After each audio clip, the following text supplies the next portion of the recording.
Jai Hind. Today's lecture we will discuss implicant, prime implicant, essential prime implicant, redundant prime implicant, and selective prime implicant. First is implicant. These are those main terms or product terms for which we are getting output 1 during SOP K-map minimization. Or these are those max terms / sum terms for which we are getting output 0 during POS K-map simplification. Prime implicants, all largest possible groups found in K-map. These are the main terms for which we are getting output 1. What is the definition of implicants? Implicants are those main terms for which you are getting output 1. So there are 4 main terms 1, 2, 3, 4 for which you are getting output 1. So total implicants are 4. Second is prime implicant. All possible groups found in K-map. K-map की simplification में हम logic 1 के लिए different largest possible groups बनाने की try करते हैं. 2-1 का कॉम्बिनेशन आपस में पेयर बनाएगा. इसी तरह से इन 2-1 का कॉम्बिनेशन पेयर बनाएगा. अब क्लास प्राइम इंप्लीकेंट्स में हमने सारे के सारे पॉसिबल ग्रुप कंसीडर करने होते हैं. ये जो 2-1s हैं ये भी आपस में पेयर बनाएंगे. एक्चुअल में के मैप सिंप्लीफिकेशन में आंसर में हम इस ग्रुप को नहीं लेते हैं. प्राइम इंप्लीकेंट्स के केस में हमें सभी के सभी लार्जेस्ट पॉसिबल ग्रुप्स कंसीडर करने होते हैं. तो there are 3 prime implicants. Essential prime implicants. These are those groups which cover at least one logic 1 that cannot be covered by any other prime implicant. Essential prime implicant are those prime implicants which are always appear in final solution. Class इसको example से देखते हैं. It is a 3 variable K map. How many implicants? There are 4 implicants 1, 2, 3, 4. For these main term you are getting output 1s. Implicants are 4. How many prime implicants? We have to consider all largest possible groups. 2 1s के बीच में pair बनेगा. इसी तरह से ये भी pair बनेगा. इन 2 1s के लिए भी पेयर बना सकते हैं. तो prime implicants are 3. How many essential prime implicant? Essential prime implicants वो प्राइम implicants होते हैं जिन प्राइम implicants में कम से कम कोई एक लॉजिक 1 ऐसा हो वो नेबर प्राइम implicant के साथ कोई भी रिलेशन ना बनाता हो. If I consider this prime implicant, इस 1 का नेबर प्राइम implicant के 1 के साथ रिलेशन है. सेम इस 1 का नेबर किसी भी प्राइम implicant के साथ कोई भी रिलेशन नहीं है. This is A essential prime implicant. In same way अगर मैं इस प्राइम implicant को लेता हूं, इस 1 का नेबर प्राइम implicant के 1 के साथ रिलेशन है. इस 1 का किसी के साथ भी रिलेशन नहीं है. तो this is a second essential prime implicant. These are those groups which cover at least one logic 1 that cannot be covered by any other prime implicant. In this prime implicant, there are 2 logic 1. इस 1 का neighbour prime implicant के logic 1 के साथ relation है. इसी तरह से अगर मैं इस 1 को लेता हूं, इस 1 का नेबर प्राइम implicant के logic 1 के साथ रिलेशन है. तो this is a not A essential prime implicant. तो there are 2 essential prime implicant. के मैप मिनिमाइजेशन में जब हम आंसर लिखते हैं तो आंसर में हमेशा एसेंशियल प्राइम इंप्लीकेंट प्रेजेंट होता है. Redundant prime implicant, the prime implicant for which each of its logic 1 is covered by some essential prime implicants. The prime implicant never appear in final solution. We have given this example. पहले हम prime इंप्लीकेंट देखेंगे. Prime इंप्लीकेंट होता है total largest possible groups. कौन कौन से बन सकते हैं? एक ये पेयर बनेगा. इसी तरह से इनके बीच में पेयर बनेगा. इन 2-1 के बीच में भी पेयर बनेगा. टोटल प्राइम इंप्लीकेंट हुए 3. Second is how many essential prime implicant? Essential prime implicants वो प्राइम इम्प्लीकेंट्स होते हैं जिन प्राइम इम्प्लीकेंट्स में कम से कम एक लॉजिक 1 ऐसा होना चाहिए जिसका नेबर प्राइम इम्प्लीकेंट से कोई भी रिलेशन नहीं होना चाहिए। जैसे मैं इस ग्रुप को लेता हूं, इस ग्रुप में 2 1 है, इस 1 का नेबर प्राइम इम्प्लीकेंट के साथ रिलेशन है और ये जो 1 है इसका किसी भी नेबर प्राइम इम्प्लीकेंट के 1 के साथ रिलेशन नहीं है, तो this is a EPI.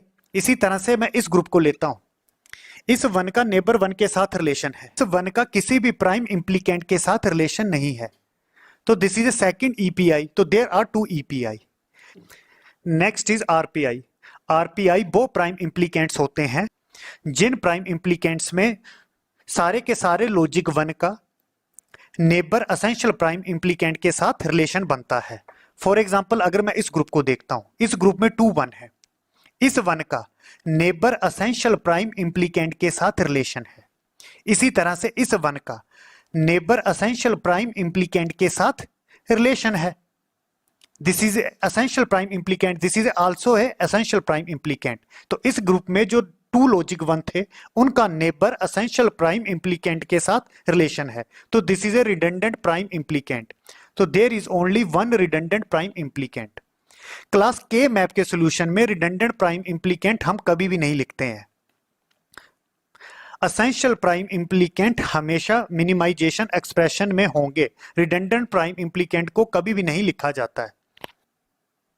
Selective prime implicants. The prime implicants for which are neither essential nor redundant prime implicants are called selective prime implicants. These are known as non-essential prime implicants. They may be appear in some solution or may not be appear in some solution. Example से देखते हैं. This is a 3 variable K map. पहले prime implicant देखेंगे, एक ये pair बन सकता है, इसी तरह से ये भी पेयर बन सकता है। सारे के सारे लार्जेस्ट पॉसिबल कॉम्बिनेशन हमें कंसीडर करने होते हैं। इसी तरह से ये 2 1 भी पेयर बना सकते हैं, ये 2 1 भी पेयर बना सकते हैं। तो टोटल प्राइम इम्प्लीकेंट हुए 4। How many essential prime implicant? ये जो ग्रुप है it is A essential prime implicant. इस 1 का नेबर के साथ रिलेशन है, इस 1 का किसी के साथ नहीं है। सेम इसी तरह से ये ग्रुप है, इस 1 का रिलेशन है, इस 1 का किसी के साथ नहीं है। असेंशियल प्राइम इम्प्लीकेंट वो प्राइम इम्प्लीकेंट होते हैं जिनमें कम से कम एक लॉजिक 1 का नेबर के साथ कोई रिलेशन नहीं होना चाहिए। तो टोटल असेंशियल प्राइम इम्प्लीकेंट हुए 2। इसी तरह से ये जो 2 पेयर्स हैं, दोनों पेयर्स में 2 लॉजिक्स 1s हैं और दोनों पेयर के ईच कंपोनेंट्स का नेबर के साथ रिलेशन है। इस पेयर में 2 1s हैं, दोनों का नेबर के साथ रिलेशन है। इसी तरह से इस पेयर में भी 2 1s हैं, दोनों का नेबर के साथ रिलेशन है। अब क्लास ये रिडंडेंट प्राइम इम्प्लीकेंट भी हो सकता है, सेलेक्टिव प्राइम इम्प्लीकेंट भी हो सकता है। In the case of redundant prime implicant, अगर ग्रुप के ईच कंपोनेंट का असेंशियल प्राइम इम्प्लीकेंट के साथ रिलेशन बनता है, उस केस में उसको रिडंडेंट प्राइम इम्प्लीकेंट बोला जाता है। अगर ग्रुप के ईच एलिमेंट का असेंशियल प्राइम इम्प्लीकेंट के साथ रिलेशन नहीं बनता, तब उसे सेलेक्टिव प्राइम इम्प्लीकेंट बोला जाता है। जैसे मैं इस पेयर को कंसीडर करता हूं, 2 1 है, इस 1 का असेंशियल प्राइम इम्प्लीकेंट के साथ रिलेशन है, पर ये जो 1 है इसका असेंशियल प्राइम इम्प्लीकेंट के साथ रिलेशन नहीं है।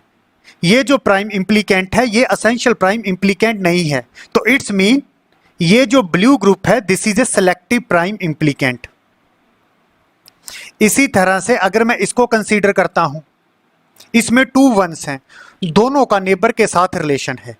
इस 1 का तो असेंशियल प्राइम इम्प्लीकेंट के साथ रिलेशन है, पर ये जो 1 है इसका असेंशियल प्राइम इम्प्लीकेंट के साथ रिलेशन नहीं है। ये जो प्राइम इम्प्लीकेंट है वो असेंशियल प्राइम इम्प्लीकेंट नहीं है, तो this is again second selective prime implicant.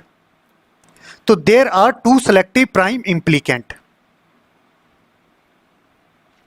The prime implicant for which are neither essential nor redundant prime implicants are called selective prime implicants. There may be appear in some solution, may not be appear in some solution. Essential prime implicant हमेशा के map की minimisation में answer में available होते हैं। Redundant prime implicant कभी भी available नहीं होता। जो सेलेक्टिव प्राइम इम्प्लीकेंट हैं वो अवेलेबल हो भी सकते हैं, नहीं भी हो सकते हैं। इसका क्या रीजन है? क्लास के मैप की मिनिमाइजेशन में पहले ये दो ग्रुप बनेंगे। अब ये जो सिंगल वन है इसके पास दो चॉइस होगी, वो इसके साथ भी ग्रुप बना सकता है या इसके साथ भी ग्रुप बना सकता है। अगर मैं इसके साथ बनाता हूं उसके बाद हम आंसर लिखते हैं। इसी तरह से अगर इस वन का मैं इसके साथ नहीं बनाता, इस वन का मैं इसके साथ ग्रुप बनाता, तब हमें नया आंसर मिलना था।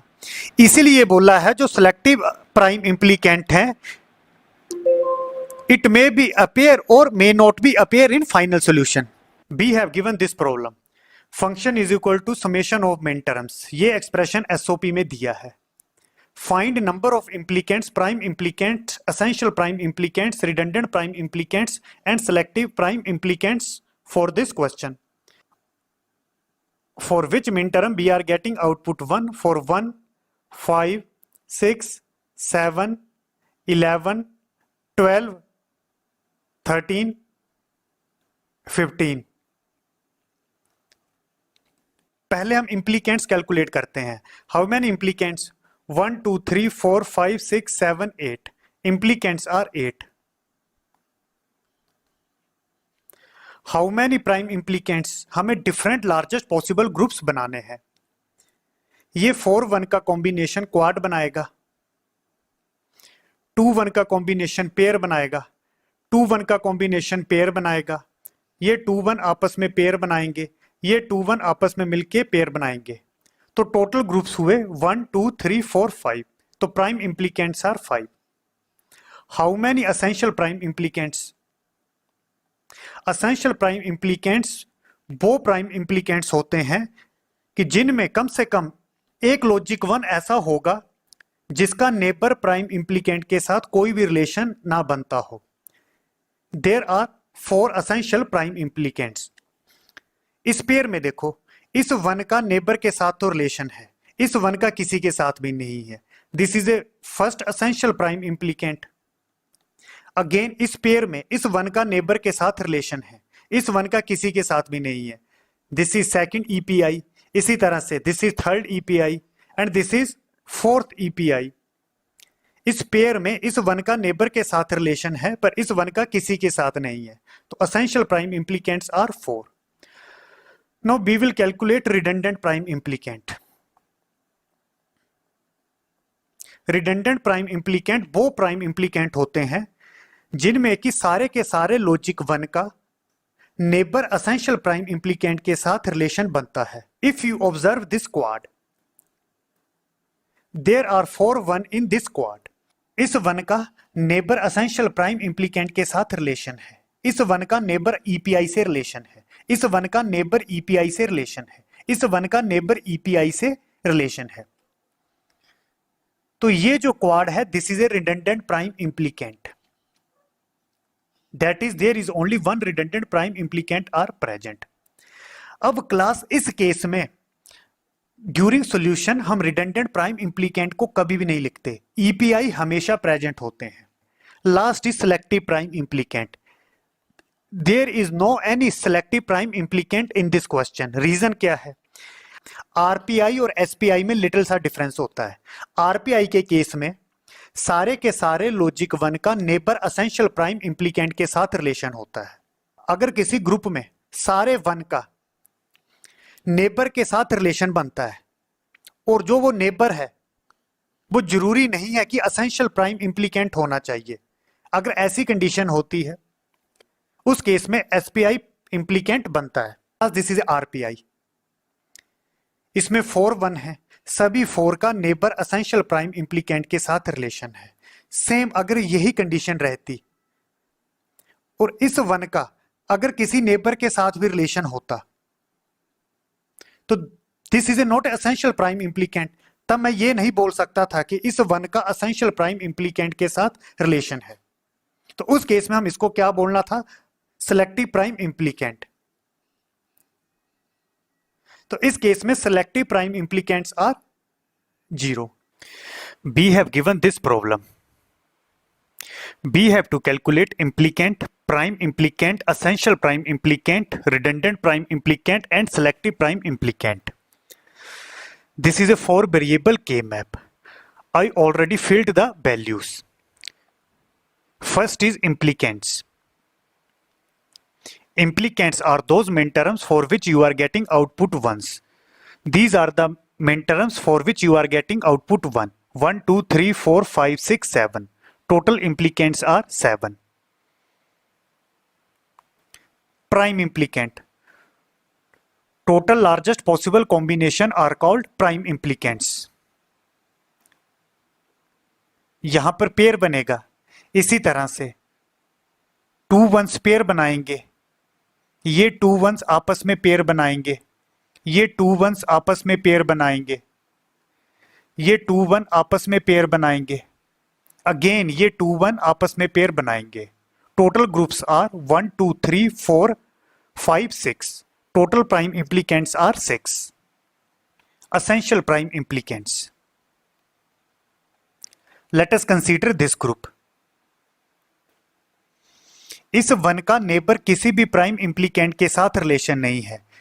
This is a EPI. Same अगर आप इस ग्रुप को कंसीडर करते हो, इस 1 का किसी भी नेबर प्राइम इम्प्लीकेंट के साथ रिलेशन नहीं है. This is second EPI. तो total essential prime implicants are 2. इस ईपीआई का लॉजिकल एक्सप्रेशन होगा 0 to 0 कांस्टेंट है, डेट इज ए बार. 0 0 इस पेयर के लिए कांस्टेंट है, that is C bar D bar. In same way इस ईपीआई का लॉजिकल एक्सप्रेशन होगा 1 0 को ए बी बार लिखते हैं, 1 1 constant that is C. These are the essential prime implicants. Next is redundant prime implicant. There is no any redundant prime implicant. Basically these are the selective prime implicant. ये जो remaining 4 prime implicant हैं, these are the selective prime implicant. Why these are selective prime implicant?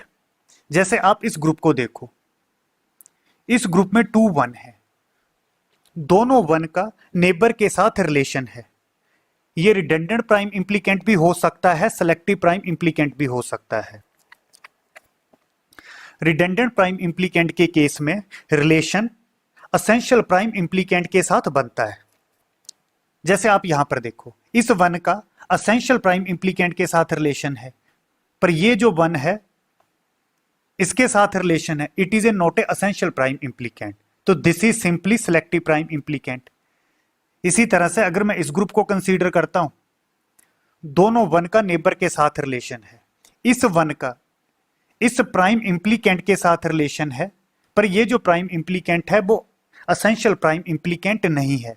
इसी तरह से इस 1 का इसके साथ रिलेशन है, ये भी एसेंशियल प्राइम इम्प्लीकेंट नहीं है. तो बाय डिफॉल्ट ये होगा सिलेक्टिव प्राइम इम्प्लीकेंट.